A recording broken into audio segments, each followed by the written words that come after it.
Como modero yo, pues nada, anunciar. Primero habla Donato sobre Obiang en los primeros años de su carrera dictatorial y después Susana sobre la lengua de los jóvenes. Sí, Susana se incorpora.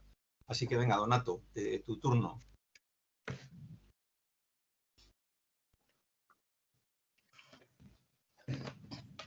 Donato. Primero, disculparme por estos problemas técnicos de una hora.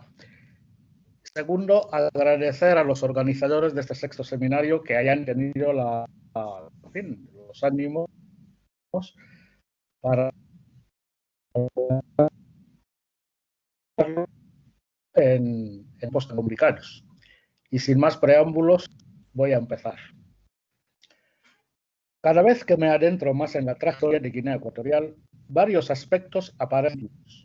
Para clarificarlos y sistematizar el presente trabajo, analizaré de modo sucinto el que aparece como eje principal del golpe de Estado de agosto de 1979, origen del nombramiento de Teodoro Obiang y por ende de la etapa actual, que, según demuestra cuanto acaece desde entonces, es mera continuación de la dictadura instaurada por su tío Francisco Macías Nguema, pero con modos menos truculentos. Ese factor determinante no es otro que los intereses económicos y geoestratégicos de potencias extranjeras. Aunque expondremos al final las conclusiones que pueden extraerse de mi análisis, adelantamos la más importante desde mi punto de vista. La dificultad, no inutilidad ni imposibilidad, de establecer un régimen de libertades en Guinea Ecuatorial. Nuestra sociedad lleva 5 décadas dando palos de ciego porque poco de cuanto dejaron trascender e inocularon en nuestras mentes se corresponde con la realidad. No hubo golpe de libertad. Macías no fue derrocado por ser un tirano que aniquilaba a su pueblo. El viceministro Nguema Mbazo, como era conocido entonces Teodoro Obiang, fue escogido de forma expresa para cumplir su misión y sin sus por los servicios prestados. Las evidencias resumidas se basan en datos expuestos con más detalle en la última edición de la revisada Historia y Tragedia de Guinea Ecuatorial. Comprender cuántos acontecimientos condujeron a la evicción de Macías requiere un conocimiento y análisis profundos de las realidades potenciales, internas y externas, que a la sazón gravitaban no solo sobre Guinea Ecuatorial, sino en toda su área geográfica. Así aparecen nítidos los factores económicos y geoestratégicos, pues la rivalidad entre los aliados occidentales contra el bloque comunista, capitaneado por la Unión Soviética y China, tenía también sus escenarios en la zona, Angola el más notorio y cercano, y en otros estados próximos como Congo, Brazzaville o Benín. La Guerra Fría no solo fue ideológica y política. La pugna de los bloques constituidos por el control hegemónico incluía controlar las fuentes de las materias primas estratégicas abundantes en los países africanos recién emancipados. Basta recordar las consecuencias del cierre del canal de Suez de la guerra árabe-israelí de 1967, guerra civil de Nigeria de 1967-1970 y sobre todo el drástico alza de los productos energéticos decretada por la OPEP en 1973. Todo lo cual revalorizaba las ingentes reservas petrolíferas que alberga el Golfo de Guinea, cuyo epicentro ocupa Guinea Ecuatorial. Estrategia que impulsa la ocupación de los islotes guineoecuatorianos de Mbañé, Cocoteros y Pemba en agosto de 1972 por Gabón, a instancia de las petroleras francesas Elf, Aquitaine y Total. Conflicto menor en el que Francia contaba con el soterrado apoyo de Estados Unidos, según demuestran las comunicaciones diplomáticas.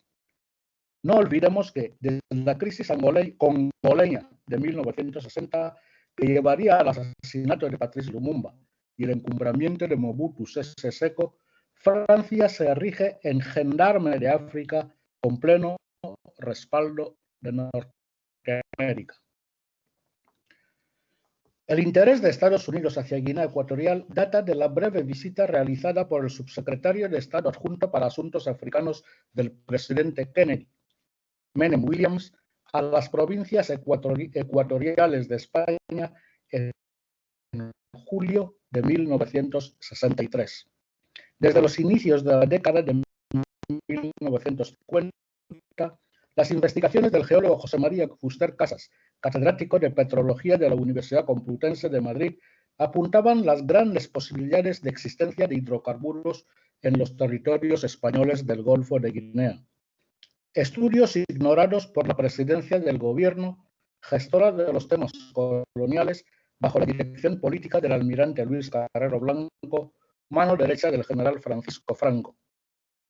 El neoimperialismo fascista centró la explotación económica colonial en la producción de cacao, maderas y café, visión que intentó reorientar el desarrollismo de los tecnócratas del Opus Dei, autores del Plan de Estabilización de 1959. Bien, comprender cuántos acontecimientos condujeron a la evicción de Macías requiere un conocimiento y análisis profundos de las realidades esenciales, internas y externas, que a la sazón gravitaban no solo sobre Guinea Ecuatorial, aparecen nítidos los factores económicos y geoestratégicos, pues la rivalidad entre los aliados occidentales contra el bloque comunista, capitaneado por la Unión Soviética y China, tenía también sus escenarios en la zona. Angola es el más notorio y cercano, y en otros estados próximos, Congo, Brazzaville y Benín. La Guerra Fría no solo fue ideológica y política. La pugna de los bloques constituidos por el control hegemónico incluía controlar las fuentes de las materias primas estratégicas abundantes en los países africanos recién emancipados. Basta recordar las consecuencias del cierre del canal de Suez tras la guerra árabe-israelí de 1967, la guerra civil de Nigeria 1967-70 y sobre todo el drástico alza de los productos energéticos decretada por la OPEP en 1973. Basta recordar, decía, las consecuencias del cierre del canal de Suez tras la guerra árabe-israelí de 1967, la guerra de Nigeria de 1967,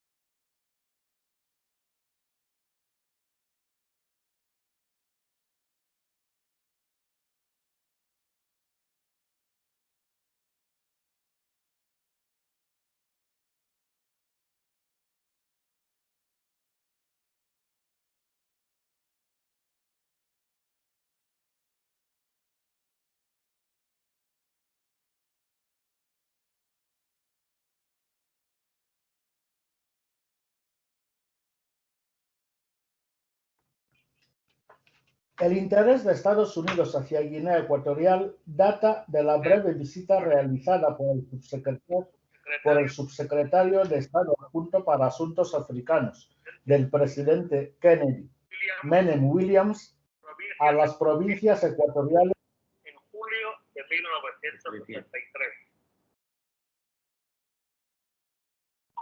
Desde los inicios de la década de 1950, las investigaciones del geólogo José María Fuster Casas, catedrático de Petrología de la Universidad Complutense de Madrid, apuntaban las grandes probabilidades de existencia de hidrocarburos en los territorios españoles del Golfo de Guinea.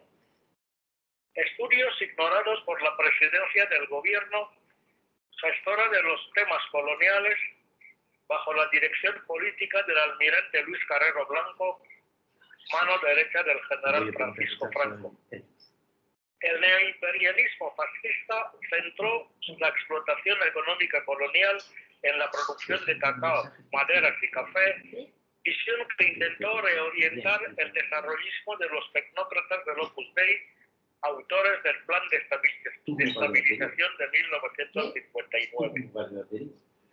Uno de sus más genuinos integrantes, Gregorio López Bravo de Castro, era ministro de Industria que en 1966 y 1967 concedió licencias de exploración y de hidrocarburos a los consorcios formados por Móvil Spain, Compañía Española de Petróleos, o sea, CEPSA, que como saben es filial de la francesa Total, y la Compañía Ibérica de Prospecciones, CIPSA, y al compuesto también por Gulf y Minas de Río Tinto, empresas que realizaron sondeos frente a la costa norte de Fernando Poo, y pese a la oposición de las empresas madereras que operaban en Envini y Cabo San Juan, también en el estuario del río Muti. Las prospecciones continuaron durante el periodo autónomo y en vísperas de la independencia confirmaron la existencia de importantes bolsas de petróleo y gas en esta zona de Fernando Poo y en el estuario del Muti. Ante el éxito, parecía probable, entre comillas, iniciar las perforaciones submarinas en esta última área en junio de 1968. De ahí que Atanasio Ndongo, líder del Monalige, al regreso de su exilio en Nueva York en 1966, insistiese en que la independencia debía proclamarse antes de julio de 1968. Un análisis minucioso de los acontecimientos de la época permite deducir que esos intereses norteamericanos apostaron in pectore por la unión. En España contaba con el apoyo del ministro de Asuntos Exteriores, Fernando María Castilla, y el grupo de jóvenes tecnócratas aperturistas, entre comillas, de su entorno. Entre otros, Marcelino Oreja Aguirre, jefe de su gabinete, Jaime de Tiniers, embajador ante Naciones Unidas, Miguel Herrero y Rodríguez de Miñón, autor del borrador de la Constitución, y con menos estridencia, porque siempre se movió de forma civilina en su relación con Presidencia, Rodolfo Martín Villa, director general de Industrias Textiles, Alimentarias y Diversas, miembro de la delegación española en la Conferencia Constitucional y estrecho colaborador de López Bravo. Domillón no era persona grata en Francia, según demuestran varios hechos. La ruptura con León Ba, presidente de Gabón, que fue su primer valedor desde el momento en que fue al exilio. Su matrimonio con Marthe Ekemoyon, viuda de Félix Moumier, principal rival político del dirigente camerunés Ahmad Guaidó, asesinado por los servicios secretos galos en 1960. El odio visceral de Antonio García Trevijano, mentor de Macías, próximo a los intereses franceses. La razón de tal inquina sería la firmeza del líder del Monalige contra ciertas corrientes del nacionalismo guineoecuatoriano que propugnaban la integración del futuro Estado de Guinea Ecuatorial en la esfera francófona, aspiración de Francia desde la anomalía que para ellos supuso el reducto hispanófono impuesto por el Tratado de París de 1900. En cualquier caso, la explotación de los yacimientos descubiertos se pospuso por cautela ante aquella coyuntura.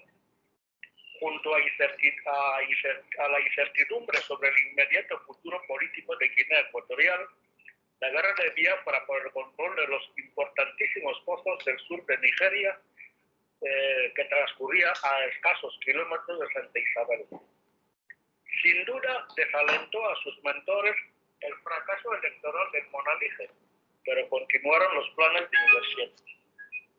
Tema seguramente abordado en el encuentro mantenido en Santa Isabel entre el presidente Francisco Macías, el vicepresidente Edmundo Boció y el ministro de Asuntos Exteriores, Atanasio Nomeón, con la delegación estadounidense invitada a los actos de proclamación de la independencia, conducida por el subsecretario de Estado para Asuntos de África, Joseph Palmer, el 15 de octubre de 1968.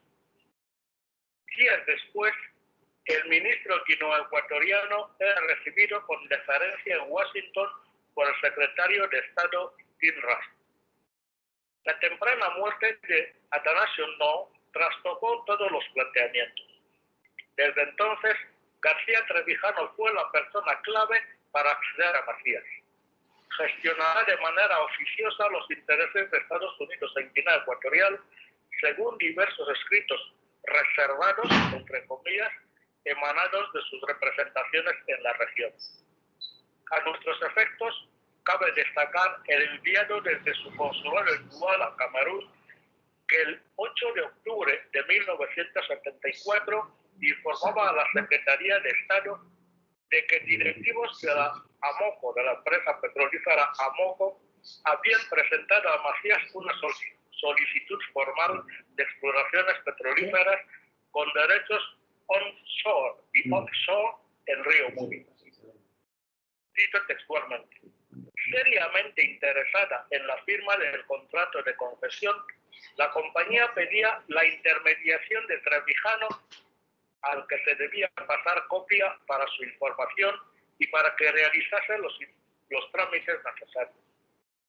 Macías, según esa comunicación, se mostraba muy interesado y muy ansioso por concluir un acuerdo con una gran compañía, pues así lo refleja el cable secreto del 9 de diciembre, muchos de sus problemas internos pueden ser resueltos si los ingresos del petróleo comienzan a fluir.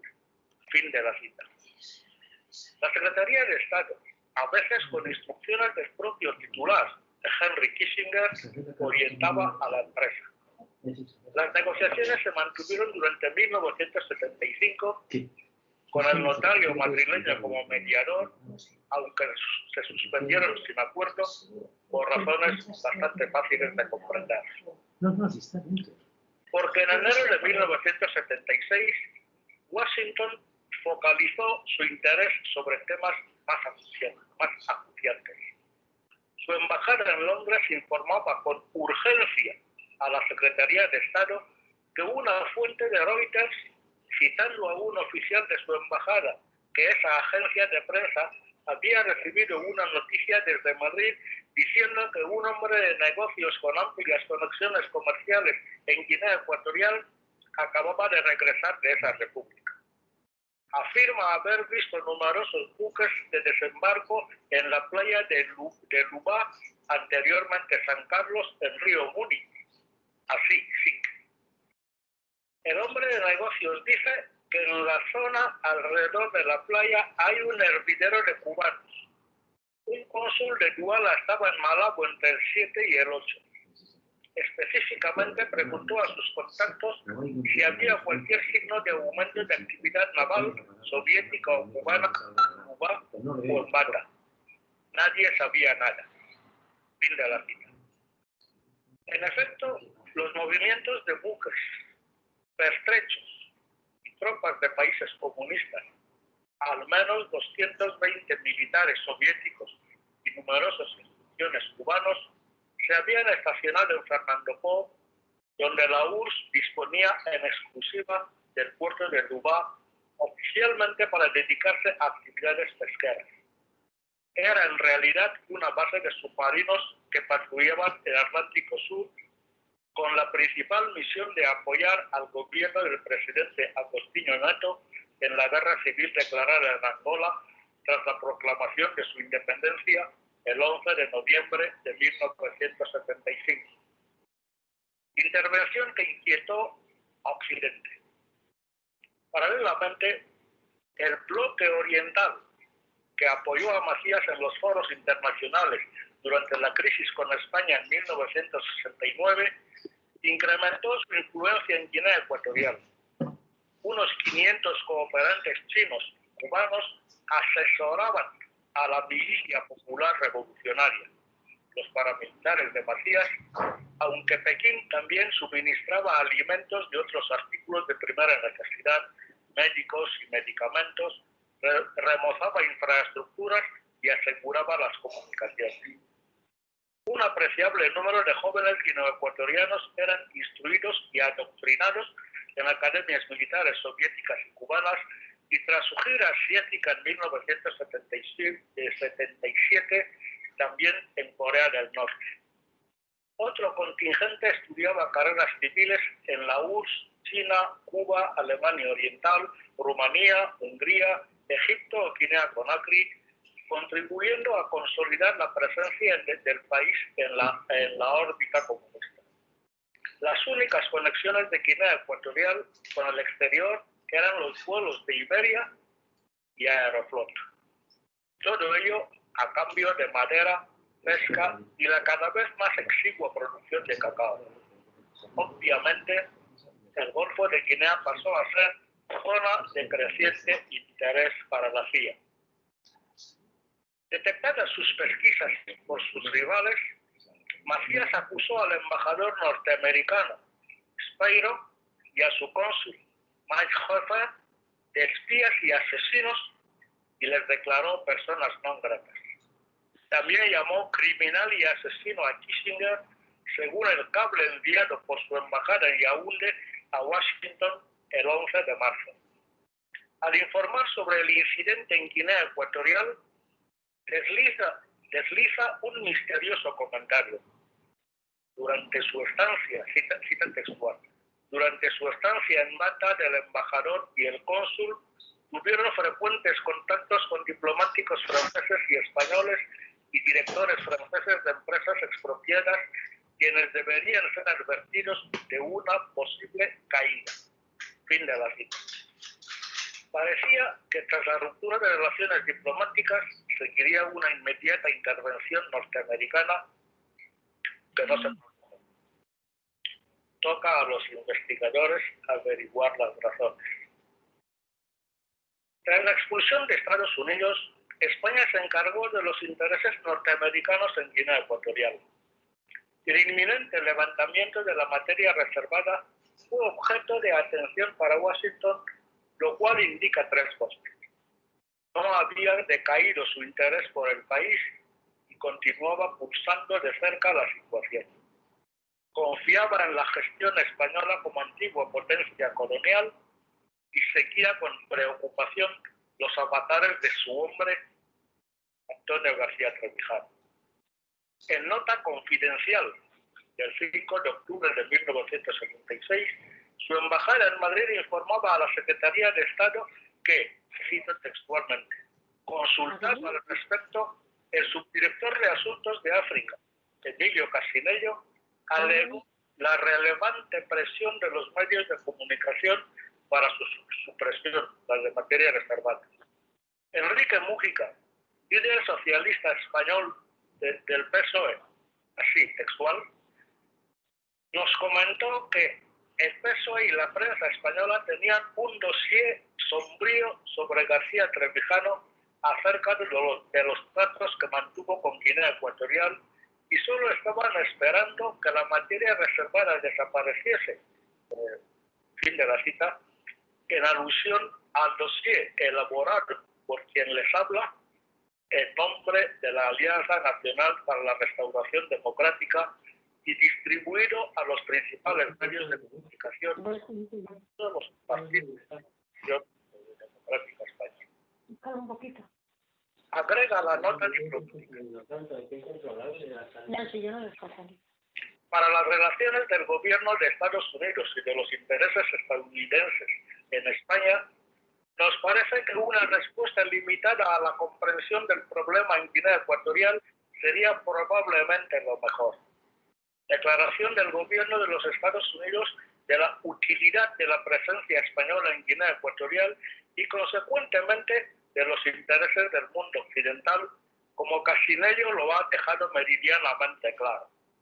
Estimular las peticiones españolas de ayuda estadounidense y además se podría utilizar esto por el gobierno de los Estados Unidos como comodín en una negociación entre paréntesis España sin ayuda y con la carga de la defensa de los intereses occidentales en Guinea Ecuatorial, cierro paréntesis, y como pretexto de acciones que el gobierno de los Estados Unidos no desee ver, por ejemplo, la reimposición de la materia reservada para permitir la continuidad de la presencia española, puesto que sería contraria a la libertad de prensa.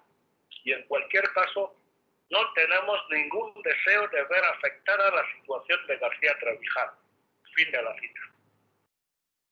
En el mismo documento se comunica que España aparentemente acepta proteger los intereses estadounidenses en Guinea Ecuatorial tras la ruptura de las relaciones diplomáticas. A partir de ese momento, Washington se mantuvo en actitud de expectativa hacia Guinea Ecuatorial, confiando en que España asumiría su papel de antigua potencia colonizadora. En agosto de 1978, el consejero para Asuntos de Seguridad Nacional del presidente Jimmy Carter, Zbigniew Brzezinski, recibió en la Casa Blanca a Monseñor Rafael Marian Rabuí, obispo de Bata, amenazado de muerte por Macías y asilado en Washington. Tras dicho encuentro, Estados Unidos adoptó una actitud de beligerancia contra Macías y empezó a denunciar las flagrantes violaciones de los derechos humanos.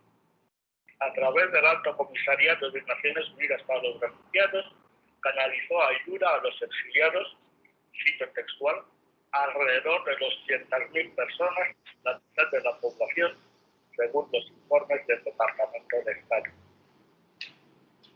Como saben, la materia reservada fue suprimida por el primer gobierno de Adolfo Suárez el 20 de octubre de 1976. La desabrida reacción de Macías, insultando gravemente a altas autoridades españolas, provocó la ruptura de relaciones diplomáticas entre ambos países el 22 de marzo de 1977. Francia fue el único país occidental con embajada en Malabo. El pretexto era, entre comillas, contrarrestar la influencia chino-soviética en la región, cierro comillas, argumento convincente en las capitales de Occidente. París nunca denunció lo que sus propios representantes consideraban exacciones de un hombre colérico, receloso y paranoico, solo interesado en conservar su poder absoluto por todos los medios, como le describía en 1978 el embajador Jacques Cousteau. Su sucesor, Hubert Cornet, resumirá la era de Macías como 11 años de aberraciones, oscurantismo y represión.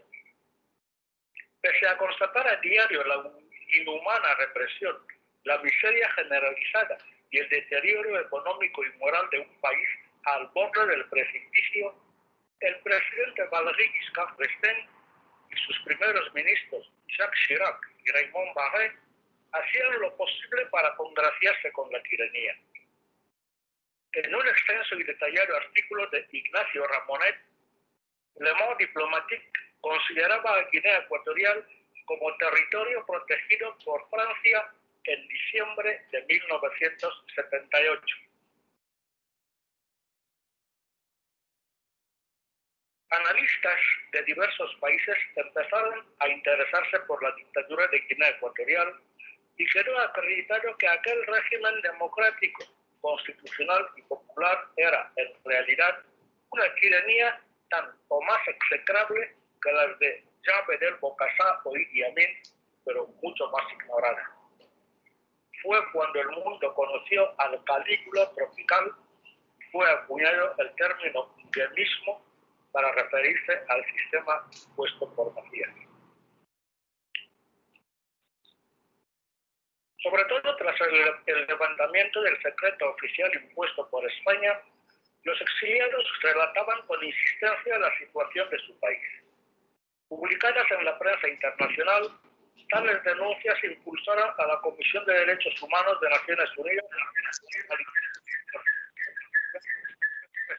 la colaboración de las autoridades de Malabo.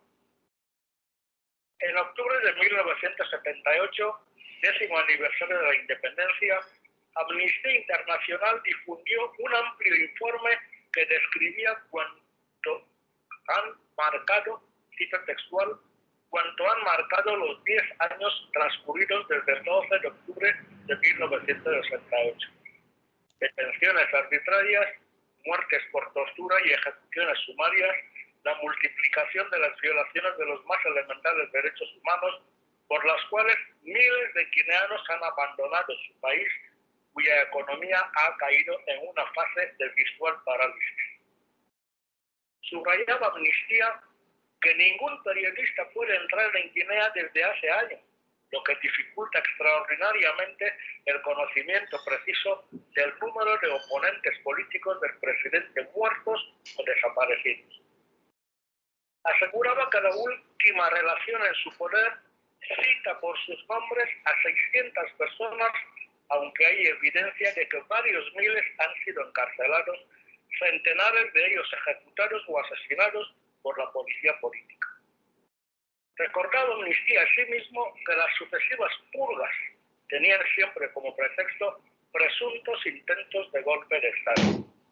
El presidente Macías Nguema ha instalado un régimen, decía Amnistía, de partido único, introducido una nueva constitución que refuerza sus poderes absolutos y vitalicios y confiado el mando de la Guardia Nacional y la policía a sus parientes próximos.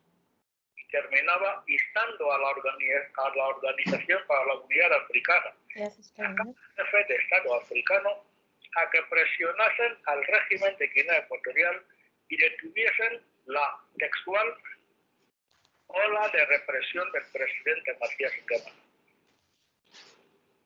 El llamamiento no fue infructuoso.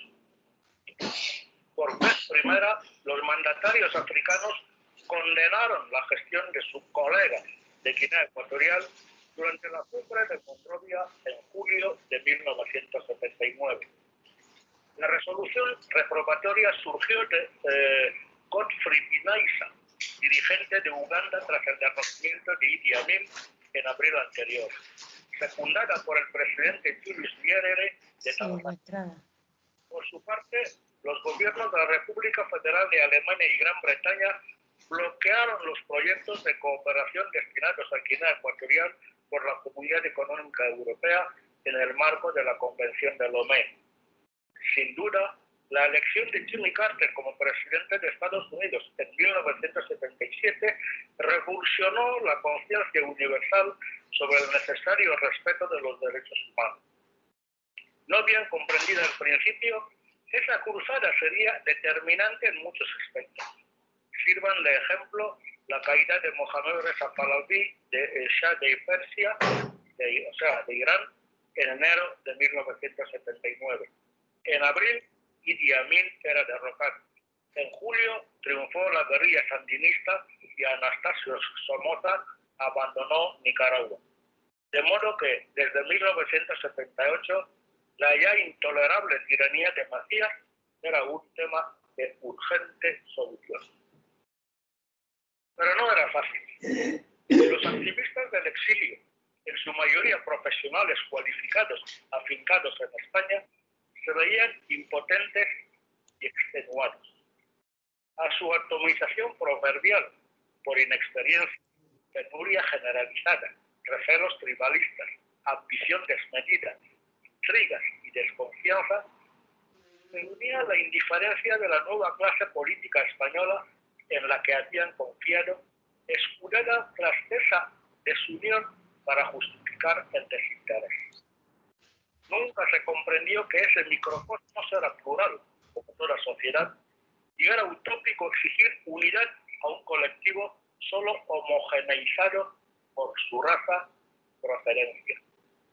Desde el gobierno centrista, inmerso en la ardua transición del franquismo a la democracia, llegaban mensajes dilatorios sobre la cuestión guineana, curiosamente similares al argumentario de una izquierda que estrenaba parcelas de poder.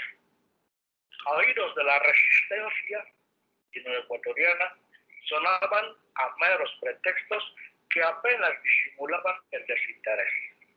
Los guineoecuatorianos nunca se sintieron arropados en España como los demás pueblos hispánicos, lo cual llevaba a lógicas sospechas.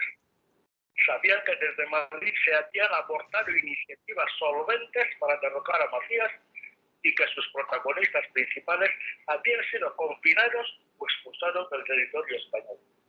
En el caso de Guinea Ecuatorial, se echaba en falta la solidaridad y entusiasmo demostrados por pueblo y gobierno españoles a causas como las chilenas, argentinas o nicaragüenses.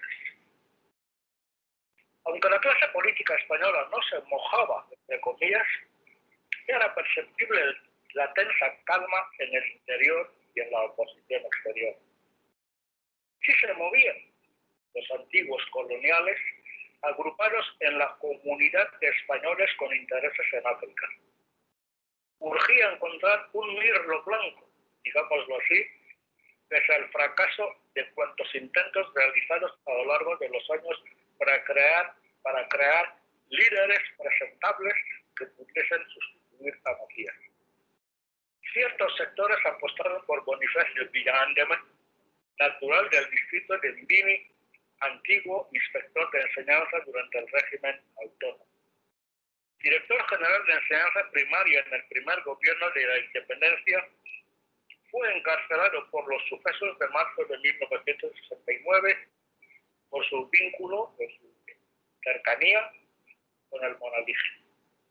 Llegado a España tras su liberación, consiguió colocarse en un organismo oficial.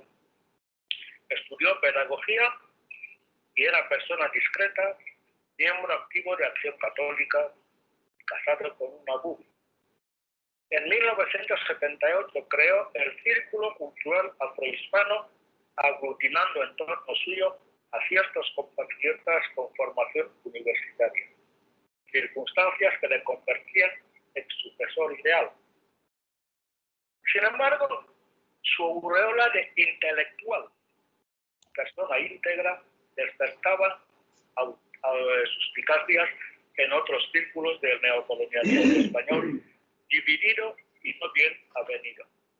Por otro lado, pese a la emergencia de 1969, un reducido grupo de empresarios españoles, empresarios entre comillas, continuaba asentado en Guinea Ecuatorial, mimetizados con la tiranía.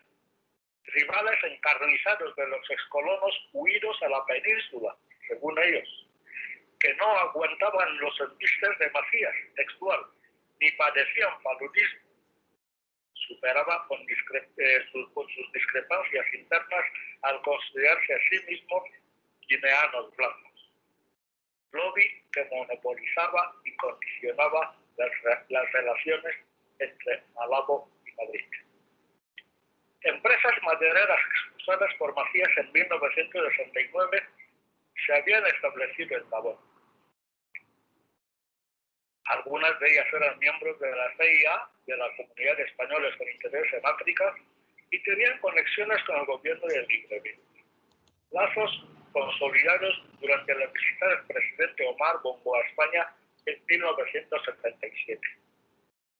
Las conversaciones continuaron a lo largo de 1978. La Comisión de Coloniales, integrada también por algún militar español, cuyo nombre no vamos a citar, y militares franceses, acordaron reunirse en mayo de 1979 en la capital gabonesa para ultimar los preparativos. Todo estaba previsto para pasar a la acción a finales de agosto.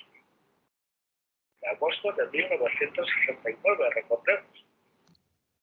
Obviamente, Francia conocía los pormenores.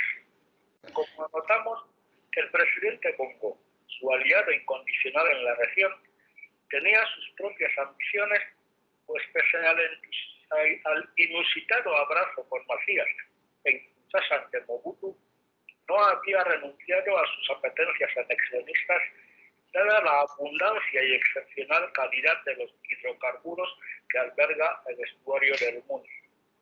Por ello buscaba el modo de lograr la deposición de su incómodo vecino con dos principales objetivos. atraer Guinea Ecuatorial a la órbita francófila, consolidar la anexión de los islotes petrolíferos en litigio, asegurándose de que el nuevo gobernante en Malabo secundaría sus intereses sin traba alguna. Como había sido impuesto por Francia en la presidencia gabonesa 12 años antes, a la muerte del presidente Léon Mba, carecía de estudios superiores y, como tantos dirigentes africanos, desconfiaba de los intelectuales. En sus cálculos parecía previsible que el candidato propuesto por los intereses españoles, Bonifacio Villán, un fan moderado desconocido para él, girase más en torno a la órbita española que en la suya y se opusiera a la usurpación de parte del territorio nacional. Entre mayo y junio, Libreville envió emisarios a Malabo con el fin de evaluar de cerca la situación. No parece probable que se conocieran personalmente con anterioridad, pero sus hombres le convencieron de que la persona idónea era el teniente coronel Nguema Bazoum, único militar de carrera visible en plaza. Así, Bonifacio Villán quedó descartado. La situación interna se había degradado hasta niveles insostenibles. Guinea Ecuatorial era el país más pobre de África Central y uno de los más endeudados del mundo. La economía estaba colapsada. Las 48.000 toneladas de cacao producidas en 1967 se habían reducido a 3.000. La producción maderera se contrajo de 350.000 toneladas a 25.000 y la de café de 8.000 toneladas a solo 1.000. Unos 40.000 trabajadores forzosos reclutados en la región continental y Anobón se hacinaban en condiciones inhumanas en las antiguas haciendas de Fernando Poo. Aproximadamente 5.000 presos políticos abarrotaban las prisiones, más 100 campos de exterminio, como los tristemente célebres penales de Black Beach en Malabo, Modelo en Bata o el campo de trabajo conocido como Ndamiliga en las cercanías de Zagayo, el poblado de Macías, donde él mismo vivía desde 1975. Había desaparecido de todo vestigio de Estado, todas sus atribuciones, las atribuciones del Estado, centradas en la persona del dictador. Sin administración pública, los funcionarios eran obligados a trabajar en las decadentes explotaciones agrícolas o en las contadísimas obras públicas. Hacía más de un año que los servidores públicos no percibieron su exigua paga. La indignación era patente en el estamento militar, pues aquellos que no habían sido asesinados, encarcelados o confinados malvivían extorsionando a la amedrentada y empobrecida población, cuyo modo de vida había retrocedido a estadios primitivos. Completa la panorámica señalar que, desde hacía más de 6 años, el país carecía de luz eléctrica y agua corriente. Enseñanza y sanidad habían desaparecido, unas 100.000 personas, un tercio de los 350.000 habitantes, habían huido del país y 50.000 personas habían sido asesinadas, según los datos difundidos por el Consejo Militar tras el golpe de Estado. Yo no invento nada. Teodoro Nguema Bazoum pertenece al clan Esangue, el mismo que Macías, y por ello era su sobrino. Oficialmente nació en el poblado de Acap el 5 de junio de 1942. Imposible certificar tales datos. En aquella época, el distrito de Mongomo carecía de registro civil y él mismo es impreciso al respecto en su libro Guinea Ecuatorial, País Joven, donde ofrece alguna pista autobiográfica. Lo cierto es que sus padres, Santiago Nguema y Mariam Bazoum, emigraron desde la zona fronteriza de Oyen a la parte española en algún momento de la década de los años 30, huyendo de algún tipo de conflicto. Lo cual no es excepcional, pues las fronteras coloniales eran más permeables de lo que parece y hubo un continuo trasiego a lo largo de los años.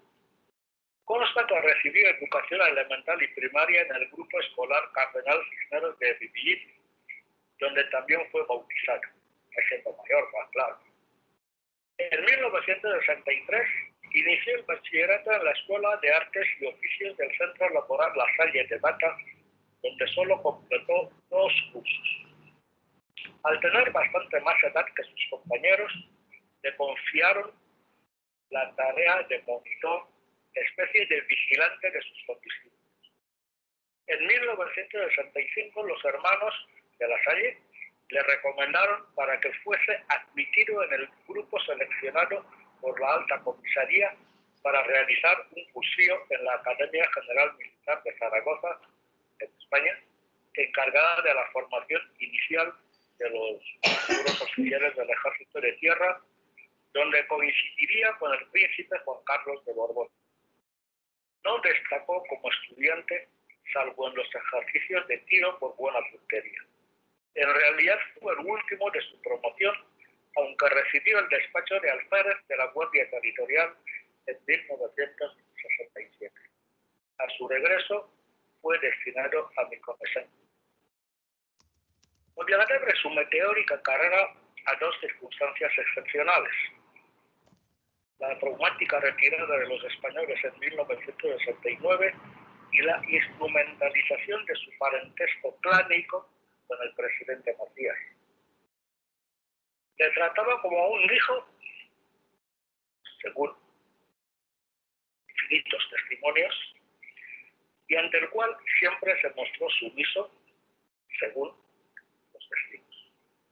Circunstancias que le permitieron adoptar en aquel tiempo decisiones trascendentales sin consultar con la superioridad, como el despliegue de tropas durante la emergencia entre febrero y abril de 1969, por las que fue promovido a teniente de la Guardia Nacional.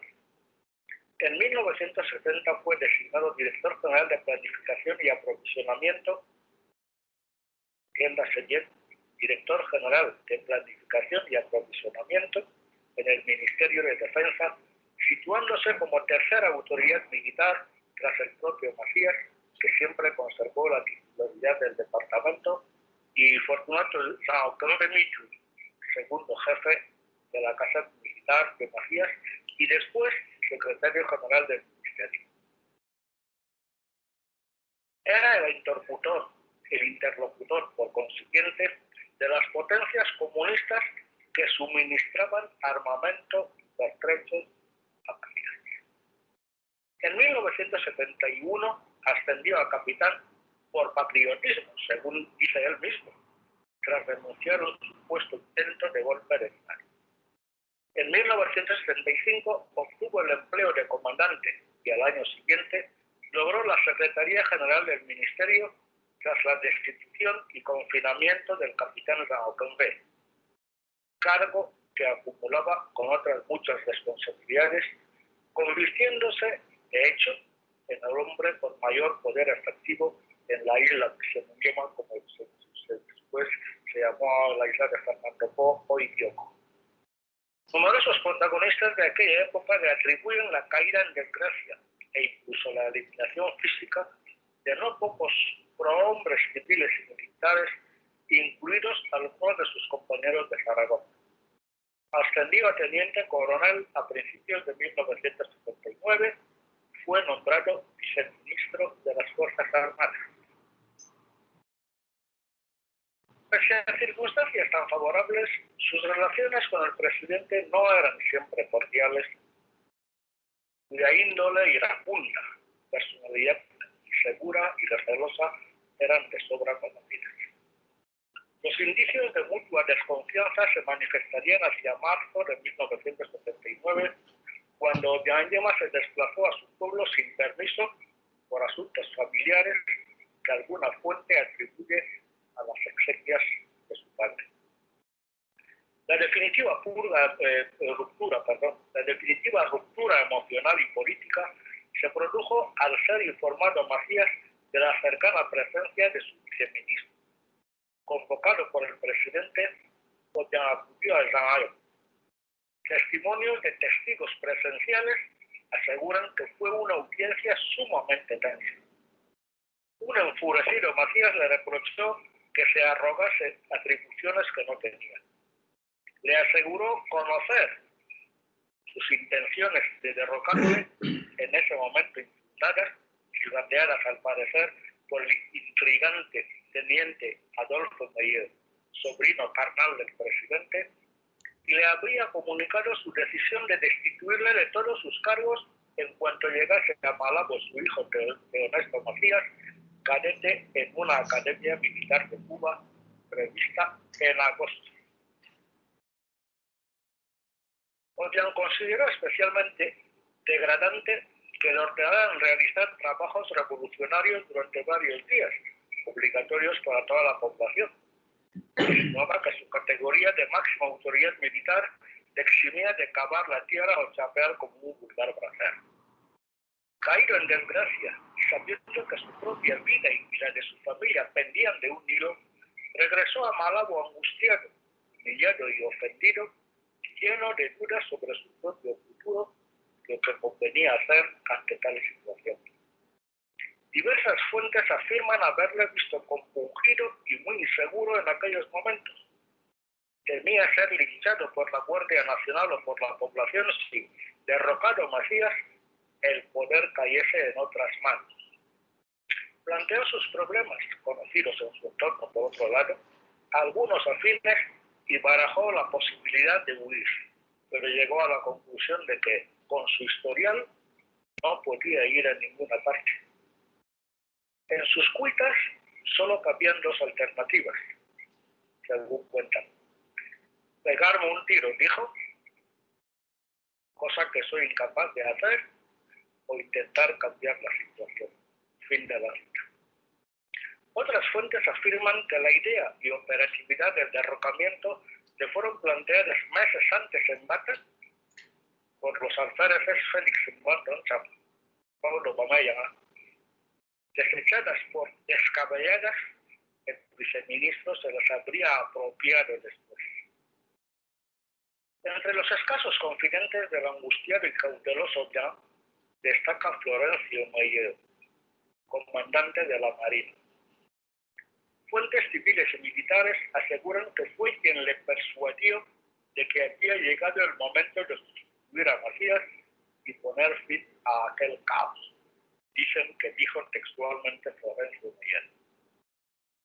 La primera intentona se produjo en junio de 1979. Una comisión de militares se desplazó a Zahara para reclamar a Macías el pago de sus salarios.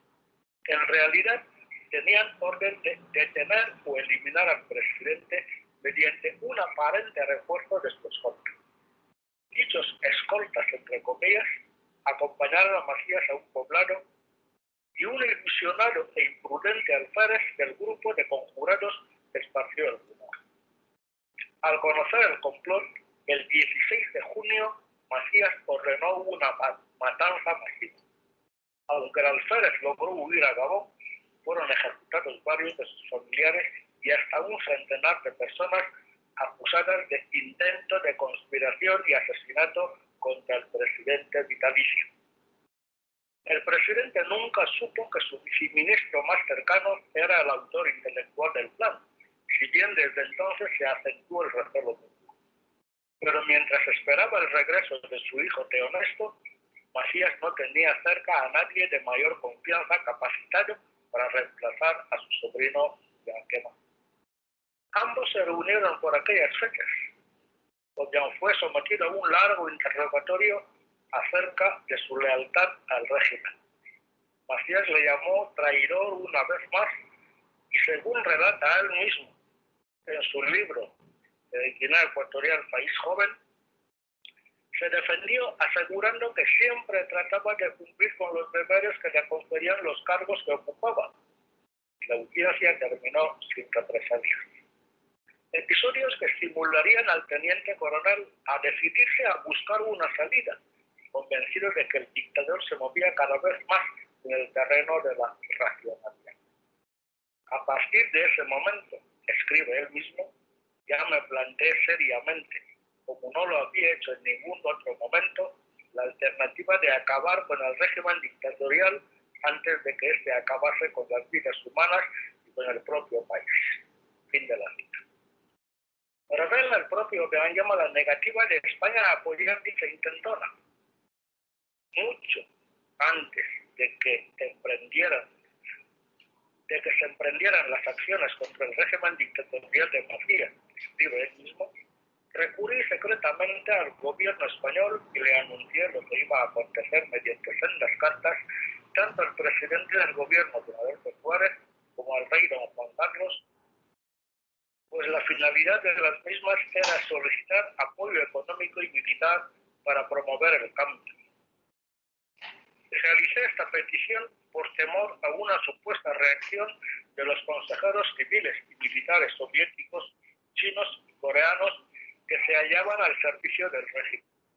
Esperé la respuesta durante varios días y al no recibirla decidimos arriesgarnos. De ahí, fin de la cita. De ahí que para proteger su propia vida aceptara el apoyo ofrecido por Gabón, si bien no se lo comunicó ni a los más allegados. De tal modo de casualidades, surgió el golpe de Estado que derrocó a Macías al concluir todas las variables, tanto internas como externas. La preparación de lo que llaman ahora la gesta, denominada originalmente Operación León, se inició convenciendo a los personajes más destacados de la camarilla civil, sobre todo al vicepresidente Bonifacio Quemesono, a los ministros de Información Daniel Boyo y al ministro de Educación Felipe Andoya, la urgente necesidad de un cambio que no alteraría su posición. No fue difícil encontrar simpatías y adhesiones. El desasosiego era general, pues aun quienes todavía no habían sido víctimas de aquel sistema ominoso, podían serlo en cualquier instante. Factor determinante que aunó a los dignatarios del régimen en la conjura y selló su complicidad. Y ese factor fue su íntima y compartida certidumbre de que únicamente de su núcleo podía surgir que el nuevo poder, concebido como relevo. Les aterraban las consecuencias que pudieran derivarse para sí mismos si Macías era depuesto y miró por alguien ajeno a su círculo, sobre todo si procediese de la oposición exiliada o perteneciese a otra zona del país. Que manipularon con habilidad el sentimiento primario de pertenencia a una secta. No se trataba de un clientelismo de inspiración étnica, al ser todos de distintos clanes de la etnia. Les unía, ante todo, la cultura misántropa sedimentada en un distrito tradicionalmente aislado, último reducto de las esencias ancestrales. Se gestaba así el clan de Mongomo, que en realidad apenas había existido como tal hasta entonces, por sorprendente que parezca. Macías se mantuvo siempre en su papel de líder nacionalista con una peculiar concepción del Estado, pero sus principales colaboradores y personas de confianza pertenecieron a todas las etnias y distritos. En otras palabras, para Macías, que era un vínculo más sólido, ser de sangre que ser de mundo. Y que se reunían de noche para pergeñarse el proyecto. A propuesta del primero, incorporaron al capitán Salvador Elarra Pérez, número 1 de la promoción de Zaragoza, preso en Flatich. Este, a su vez, planteó la necesidad de integrar en el equipo a todos sus compañeros represaliados. Teniente coronel Juan Manuel Tray Mueri, separado del ejército, bajo arresto domiciliario, único con experiencia de combate como voluntario que fue en la Guerra Civil Española. El capitán Eulogio Riqueza, confinado en Baney, su pueblo, y el teniente Cristino Seriche Yoko Malabo, descendiente directo de la última dinastía Bubi, gobernador militar de la isla, que puso en Flatich. Ellos con ellos los diseñadores del plan de operaciones. Trey ocupó la jefatura del Estado Mayor en la región insular. El rol de Obiang era exclusivamente el de firmante y ejecutor de las decisiones adoptadas, dada su condición de viceministro. A la región continental, donde se preveía mayor resistencia, se desplazó Florencio Mayor. Llegado a Bata, obtuvo la inmediata adhesión de la guarnición, destacando la del alférez Félix Ondón Banchama, responsable de la armería. También recibió firme respaldo del grupo de Zaragoza, disperso por sus poblados respectivos, los tenientes Moisés Yanga, Celestino Mansobo, Melania de Pendel, Santiago Peaye y José Moronta, y aglutinó a oficiales y suboficiales formados en diversos países comunistas destinados en las cabeceras del distrito. En Mata quedó constituido un Estado Mayor de la región continental bajo la jefatura del teniente de navío Florencio Mayor. En coordinación con el grupo de Malabo, se acordó constituir un Consejo Militar Revolucionario tras la captura de Matías, que gobernaría de forma provisional hasta que se devolviese el poder a los civiles, cuyo presidente sería el oficial más antiguo, el oficial de mayor rango. Se fijó entrar en acción el 5 de agosto. Sin embargo, los rumores trascendieron a oídos de elementos de fidelidad inquebrantable a Matías. En la última semana de julio, Obiang evacuó a su familia del país. Su primera esposa, Constancia Mangos Yocomo, llegó a Libreville, acompañada por su único hijo, Teodorín Obiang, sus cuñados, el alférez Antonio Panguema y Armengol Ondanguema, este último campesino analfabeto que residía en su aldea natal. Poco después se les unió su tío Plánico, el comandante de la milicia, Wilson Boñana, gobernador militar de la región continental. Su segunda esposa, Celestina Lima, viajó a Las Palmas en el vuelo semanal de Iberia y se instaló ahí en casa de un hermano suyo. El pacto colonial obligaba a implicar a España. Obiang envió nuevos mensajes a Madrid por vía diplomática y a través de un miembro del clan de los guineanos blancos, acompañados del minucioso plan operativo. Evaluado en el Ministerio de Asuntos Exteriores y trasladado al Palacio de la Moncloa, recibió esta vez el beneplácito del presidente Adolfo Suárez.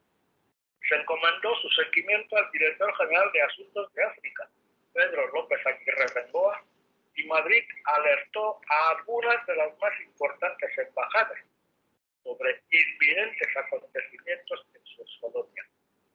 En el momento de producirse el evento, el presidente Suárez se encontraba de viaje oficial en Brasil, donde pocas horas antes su ministro de Asuntos Exteriores, Marcelino Oreja Aguirre, había filtrado a los periodistas que decían su periplo que algo estaba a punto de suceder en el material. Detalles que abonaron la errónea creencia de que el golpe de Estado fue organizado y financiado desde el Palacio de la Moncloa. El 31 de julio, Macías, en tono enérgico, llamó por telefonía a su viceministro para que se reuniera con él. Convencido de que era una treta para apresarle, Obiang pretextó problemas técnicos en el avión que había de trasladarle a Bata. El presidente no lo creyó.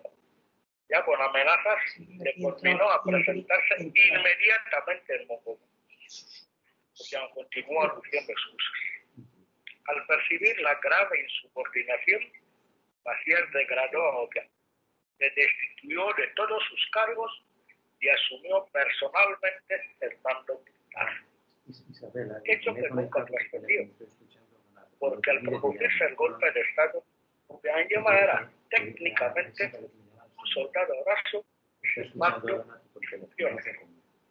Pero en ausencia de órdenes escritas o radiadas, desoyó la destitución verbal y continuó ejerciendo como jefe del ejército, viceministro de defensa, gobernador de la isla y todas las demás cosas que él. Sabiéndose descubiertos y ante la imposibilidad de dar marcha atrás, los principales conjurados convencieron al viceministro de la necesidad de adelantar la acción.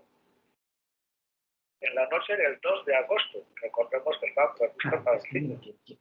En la noche del 2 de agosto, la radio inició la emisión de marchas militares españolas, insólito acontecimiento que no se recordaba desde los tiempos coloniales, acompañadas de cuñas que pedían a la población que se permaneciese en calma y se mantuviese a la escucha, a la espera de un importantísimo comunicado. Traían a la medianoche, el teniente coronel Ingeman Bárbaro se personó en la cárcel de Black Beach, acompañado por el capitán Salvador Elarra, un recurso más hasta aquel instante, ambos uniformados y armados. En una breve arenga, anunció que estaba en marcha un golpe de Estado textual para salvar al pueblo de Guinea Ecuatorial del mal gobierno de Macías. Fin de la cita. Para ello solicitó voluntarios dispuestos a combatir, obteniendo de inmediato un nutrido grupo de oficiales y soldados difusionados como vecinos. A partir de ese instante, el supuesto cabecilla del golpe reaparecerá de modo intermitente solo en ocasiones especiales para presentarse ante el cuerpo diplomático el día 4 y recibir a la delegación española el día 15. Que antepusiese su seguridad personal resguardándose en un lugar seguro, en vez de dirigir las operaciones en la región insular o trasladarse a la zona continental con sus tropas, suscitó todavía viva controversia. Para unos, tenían preparado un embargo para huir si las cosas salían mal. Otros atribuyen tal ausencia a su impericia militar. Él mismo nunca lo aclara. Se sabe que permaneció en Malabo, sabe también dónde. Bueno, no lo vamos a decir. Mientras, en la madrugada del 3 de agosto, partía de la capital un destacamento dirigido por Oyo Oriquesa y Felipe Dioco para unirse en bata al contingente ya allí. Al mando del capitán Elarra, las fuerzas sublevadas ocuparon los puntos neurálgicos y estratégicos de Malabo y cercanía.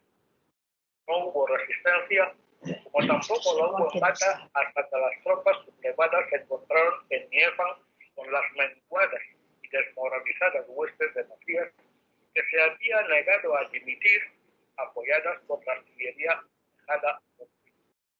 Tras unas horas de lucha, Díaz reemprendió viaje hacia su poblado. En un intento de huir a Camerún, fue apresado en la selva, hambriento y solo, el 18 de agosto. Fue recluido en la cárcel Modelo de Bata y después al penal de Tacna. Tras un mes de incertidumbre sobre su futuro, sería juzgado y fusilado el 29 de septiembre, la misma fecha de su proclamación como presidente electo, 11 años.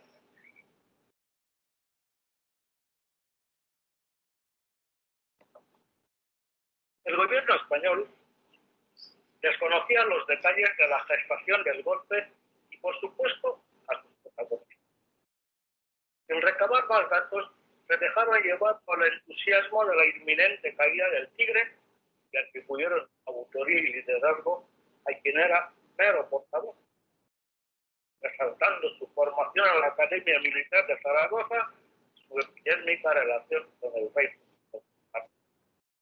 Téngase en cuenta que los demás tuvieron que permanecer mudos.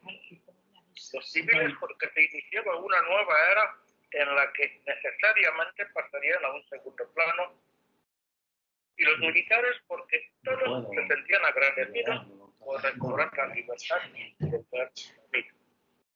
Tampoco conocieron en Madrid el cambio de fecha. Fue en París, mientras esperaban el vuelo que les situase en Duala, donde la delegación conducida por López Aguirre Bengoa supo que el golpe de Estado inmediatez, ingenuidad o ligereza que tendría consecuencias al atribuirse protagonismo sin narrativa, oportunismo resaltado por Otanguema privado, puesto de manifiesto en su libro Vida por mi pueblo. Y se despacha. Oficialmente, ninguno de los conjurados en la trama golpista debía acreditar representación alguna el 3 de agosto de 1970. Cuando el teniente coronel Otanguema se presentó al cuerpo diplomático el día 4, fue en calidad de portavoz, si bien impuesto de facto, puso de facto condición de número 2 del régimen de puesto, según recordó el embajador francés Hubert Cornet en la información enviada al PDC. Al recibir a la delegación española el día 6, se confirmó la usurpación de funciones al asumir un liderazgo del que carecía, argucia mediante la cual obtuvo el reconocimiento como hombre fuerte de Malabo y artífice del derrotamiento. Cito textual. El teniente coronel me ha parecido resuelto, pero desbordado por los acontecimientos e incómodo en su nuevo papel. Más bien reservado, parece haber sido empujado al frente del escenario. Hay que esperar para ver si adquirirá seguridad, escribió el fin de la visita, escribió el embajador Cortés. Carlos Robles Piquer, secretario español de Asuntos Exteriores y veterano diplomático de experiencia y trato con estadistas, percibió que al nuevo hombre fuerte no se le había pasado el miedo que le obligó a dar el golpe de Estado y que no se fiaba de nadie. También observó que, textual, le faltaban tablas y ambición de poder. Se describió como un hombre sin demasiada vocación de líder y por el contrario, lleno de preocupaciones niegas. Fin de la vida. Salvador Elardo, siempre a su lado, causaba mejor impresión a los interlocutores extranjeros. Tenía más agilidad mental, mayor capacidad de decisión y aportaba ideas y soluciones en lugar de estar lamentándose de todo y diciendo. Sin embargo, Otanguema se consideraba jefe de Estado, imbuido en su papel de ser providencial, predestinado para devolver el honor y la libertad a su pueblo, fortalecido en su convicción por la adhesión de propios y extraños a su golpe de libertad, según el descrito por el representante de Francia. Actuaciones que tenían una doble reacción, consciente de su artificialidad y agilidad, o que recelaba de sus compañeros de armas, y estos tampoco digerían de buen grado su estrategia de autoconfianza. Razón de que cuantos le frecuentaban en aquellos momentos, diplomáticos, militares, periodistas, allegados, tanto nacionales como extranjeros, coincidan en que Otanguema transmitía la impresión de un ser receloso e incompetente. Antonio Sánchez Jara, consejero de la Embajada de España, observó que sentía miedo físico que le impulsaba a buscar un mayor respaldo de España antes de afrontar el futuro. En efecto, en cuanto el dictador fue detenido y cesaron las hostilidades, se reunieron en Bata todos los jefes, oficiales y suboficiales que regresaban del llamado frente. La inmensa mayoría de estos combatientes se mostraban contrarios a que Geman Balso, como le llamaban entonces, ostentara la jefatura del Consejo Militar Revolucionario. Según esta corriente, no diré mayoritaria, casi fuertes, y las voces más destacadas fueron Marcelo Balso, oficial de la Marina, Carmelo Hugonoto Anteme, conocido como Cona, Alférez, piloto de helicóptero, y Gregorio Michela, Yamadeta, que era entonces capitán o teniente de las Fuerzas Armadas terrestres. Según ellos, se debía estudiar primero el asunto de los militares y civiles que habían tomado parte en las operaciones en la región continental. El tema de debate era la idoneidad de encumbrar a un oficial que no había estado en Río Muni con sus soldados, decían. Tratándose de un golpe de Estado, argumentaban los críticos, la primacía debía caer sobre alguno de los mandos que hubiese puesto su vida en peligro en los combates y valorarse el esfuerzo que habían derrochado los compañeros y algunos ciudadanos civiles. Se cuestionaron asimismo los méritos que avalaban su meteórico ascenso en el escalafón durante la dictadura de Rocario. Los reunidos acordaron convocar a Obiang-Yema Amata para encontrar una solución. Estaba previsto celebrar dicha asamblea en el Estado Mayor, que está donde está ahora, del cuartel conocido como cuartel 3 de agosto en Bata, pero el requerido no acudió. Negativa que decidió a los militares del frente a trasladarse en bloque a Malabo para forzar el encuentro y, según fuentes de absoluta fiabilidad, cito textual, trasladar la misma acción militar a Malabo para detener y poner ante la justicia al criminal Teodoro Obiang-Yema a fin de que respondiera por todas sus atrocidades cometidas con el régimen de su tío Macías Guillén.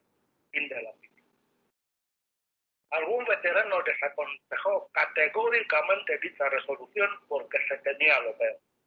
Sin embargo, Florencio Mayor, héroe del derrocamiento en la región continental, al que muchos consideraban el adalid del golpe, impuso su autoridad jerárquica y moral y ordenó a toda la tropa y jefes militares que se quedasen en Bata a la espera de la llegada del barco. Mientras él viajó por avión, dicen, según sus críticos, clandestinamente, viajó a Malabo clandestinamente para informar a Teodoro de las acciones y decisiones que habían tomado los militares reunidos en Bata. Obiang reaccionó ordenando desarmar a todo el cuerpo castrense procedente de Río Muni en cuanto atracase el buque. Antes de que los excombatientes desembarcaran en el puerto de Malabo, fueron conminados a depositar su armamento a los pies del alférez Félix Otomba Chama y el suboficial Marcelino Asmuzue, bajo el eficaz control de los militares marroquíes. Algunos se negaron. Para evitar males mayores en momentos tan delicados, Obiang-Yema autorizó que esos pocos rebeldes conservaran sus fusiles al tiempo que disponía de discreta vigilancia y el control de sus movimientos. Mira, perdona un momento, Donato, es que ahora sí que ya empezamos a ir muy mal de tiempo porque te quedan como 4 minutos para terminar, porque es que luego vienen el resto de la gente de la mañana. Y como es muy apasionante lo que estás contando, pero es por dinamizar el seminario. Entiendo ya. Sí. Pero, bien, el caso es que casi lo principal ya está dicho. De manera que si se publica, pues se podrá leer lo que el resto. Lo único, falta por añadir que tras estas, ya se sentía inseguro y por consiguiente consiguió, ante la negativa de España, solicitó de España, por mediación de Sánchez Jara y de Robles Piquer, que le mandasen protección, tropas que le protegieran a él personalmente, pero España se negó a satisfacer ese deseo y Obiang tuvo que acudir a Marruecos por consejo del presidente Bongo, y así, a partir de septiembre, llegaron las tropas marroquíes y ya con esa protección pudo ir deshaciéndose tanto de los militares como de los civiles que podían, digámoslo coloquialmente, hacerle sombra y obstaculizar los destinos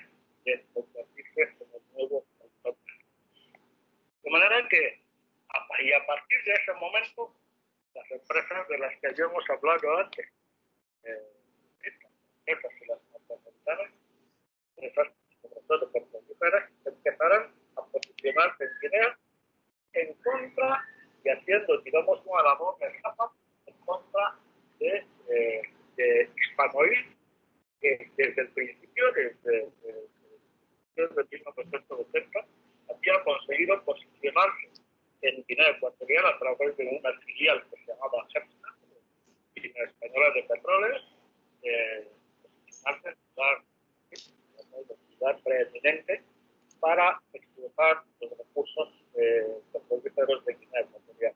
Y también a través de una empresa Guinea Española de minas, financiada por Adaro,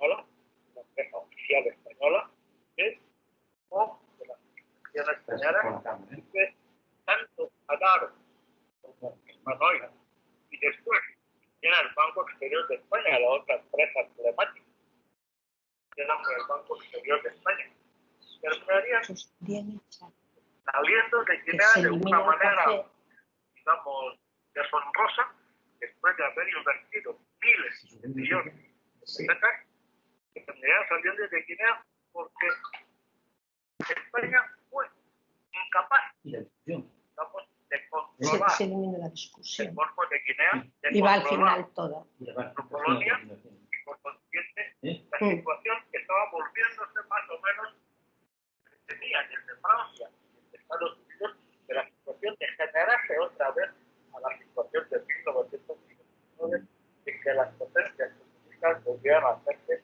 fuertes contra el mundo.